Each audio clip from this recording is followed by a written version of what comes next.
పరమేశ్వరుణ్ణి ఎలా ప్రార్థన చెయ్యొచ్చో ఆయన ఎందుకు అనుగ్రహిస్తాడో భాగవతం ఆవిష్కరిస్తుంది. వాళ్ళు పిల్లల్ని పట్టుకుని వచ్చి అంటున్నారు, అనాథానాథ పాలింపవే అన్నారు. నాథులు లేని వాళ్ళకి నువ్వు నాథుడివి, అనాథనాథుడివి.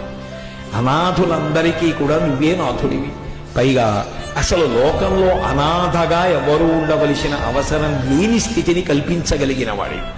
అందుకే అనాథ అన్న మాట కన్నా అర్థం లేని మాట ఇంకొకటి లేదు అన్నారు పెద్దలు.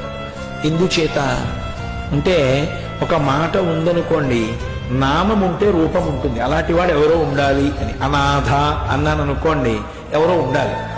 లోకంలో నాథుడు లేనివాడన్నవాడు ఎవరు ఉండడు. ఎందుకంటే అందరికీ భగవంతుడు ఉన్నాడు. మరి భగవంతుడికి నాథుడు లేడుగా, అందుకని ఆయనే అనాథుడా అంటే ఆయనకి ఆవిడుంది, అందుకే ఆవిడకి ఆయన ఉన్నాడు. మరి అందరికీ ఎవరో ఒకళ్ళు ఉన్నారు, అసలు ఎవరు లేని వాళ్ళు లేరు. మరి ఆ మాట ఎందుకుంది అంటే అలాంటి వాడు ఓడు ఉంటాడన్న మాట నీ జీవితంలో ఎప్పుడూ అనవద్దు. అందుకే లోకంలో ఉండని వాడెవరంటే అనాథ. అనాథలన్న వాళ్ళు ఉండరు, అందరూ సనాథులే. అందరికీ భగవంతుడు ఉన్నాడు కాపాడడానికి.